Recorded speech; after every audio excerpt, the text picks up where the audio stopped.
pelėsiais ir kerpėm apaugus aukštai. Oi, apie ką aš čia? Visai susimaišiau. Sveiki atvykę į Kauno Prano Mažioto pradinę mokyklą. Mokyklą, kurioje net varlės, jei užklystų į kiemą, norėtų likti gyventi. Mūsų mokykloje linksma. Čia draugai, žaidimai, pamokos ir tokie nuotykiai, kad grįžęs namo visada turi ką papasakoti. O dabar metas mažam iššūkiui. Mes imsim interviu iš pačių mokytojų. Įdomu sužinoti, ką jie galvoja apie mūsų mokyklą, kokias paslaptis slepia jų kasdienybė ir ar jie patys kada nors norėjo pabėgti iš pamokos. Taigi įsitaisykite patogiau, nes laukia įdomus pokalbiai ir daug šypsenų. Pradėkime. Kokį vieną dalyką norėtume pakeisti mokykloje? Norėčiau vieną labai dalyką pakeisti. Norėčiau, kad Kauno Žalgirio arena mums atiduotų savo salę. Koks jūsų slaptas ginklas klasėje? Mano slaptas ginklas, kaip ir visi vaikai žino, ir tu turbūt žinai, kad žvilgsnis. Jei mokytojo darbas būtų sportas, kokia tai sporto šaka būtų? Žinok, tai būtų lauko tenisas. Tu įsivaizduoji, aš nemoku žaisti dar jo, bet išmokčiau, taigi mokytoja. Koks dalykas mokykloje pasikeitė labiausiai nuo jūsų laikų? Pasikeitė labai daug dalykų. Pasikeitė ir vaikai, pasikeitė ir klasės, ir mokykla, ir mokymas pasikeitė. Ir turbūt didžiausias pasikeitimas tai lenta. Anksčiau žmonių lentų tikrai nebuvo. Turite savo mėgstamiausią frazę, kurią mokiniai visada prisimena. Ir jūs vėl einate galvomis? Kiek pieštukų per metus paslaptingai dingsta nuo jūsų stalo? Galiu pasakyti, kad tai vyksta atvirkščiai. Jie nedingsta, bet atsiranda.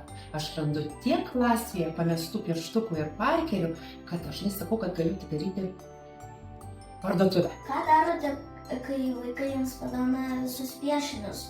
Turite atskirą lentyną? Ne, atskirus nei spintos, nei lentynus neturiu, bet du segtuvus tikrai turiu. Vieną namuose, kitą mokykloje. Ir jau daug metų kaupiu piešinius ir gaila išmesti, nes jie nuostabūs, labai gražūs. Ir šiaip ir vakar gavau piešinį, Kamilė dovanojo labai gražų, į segtuvą įdėjau. Po to parsinešu namo. Koks žodis iš mokinių skamba dažniausiai? Ar gerai padariau? Ar būdama mokinė esate ėjusi ant kilimėlio?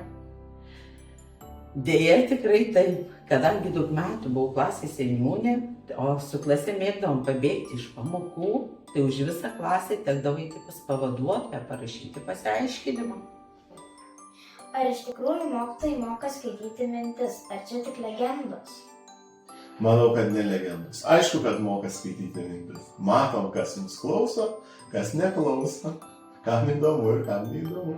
Jeigu jūsų klasė būtų muzika, kokio stiliaus būtų? Popsas. Kaip vertintumėte save mažą kaip savo mokinį?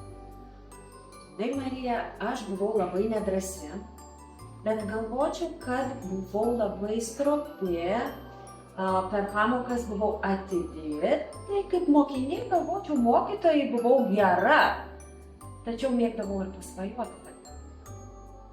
Kokia spalva jums labiausiai patinka? Man patinka visos spalvos, negalėčiau išskirti priklausomai nuo to, kam jinai naudojama, rūbams, piešimui. Bet šiuo metu, kadangi aš ruošiuosi pamokai, tai man pačios gražiausios spalvos derinys violetinės ir auksinės.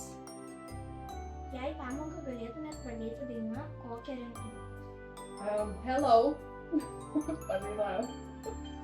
Hello, bonjour, buenos días. Good day, guten tag, konnichiwa. Ciao, shalom, dobry dien. Ir jei būtumėte šokis, koks tai būtų šokis? Būtų šiuolaikinis šokis. Kokia frazė anglų kalba jums labai patinka? Betsel. Jei reikėtų kalbėti tik anglų kalba, kokį lietuvišką žodžiai labiausiai pasijauktumėte? manau, kad tai būtų žodis. Prašau, jau. Kuris spalva mokinių dažų dėžutėse pasibaigia greičiausiai? Pasibaigia dvi spalvos greičiausiai, geltona ir raudona. Ir dar kartais ir mėlynos pritrūksta, nes vaikai mėgsta spalvinti šviesiai mėlyną dangų. Ką labiausiai mėgstate piešti? Augalus. Labiausiai mėgstu piešti augalus. Aišku, dar piešiu ir gyvūnus, taip pat ir kažkokius pastatus. Jei nebūtumėt direktorė, kokio dalyko mokytoja norėtumėt būti? Jeigu nebūčiau direktorė, norėčiau būti lietuvių kalbos mokytoja. Kas jūsų manymu yra svarbiau, žinios ar vertybės? Aš galvoju, kad labai gerai, kada žinios ir vertybės eina kartu ir vertybės papildo žinios, tai kada tos vertybės dar labiau sutvirtėja, tai man atrodo, kad abu svarbu, kad jie eitų kartu, draugaudami.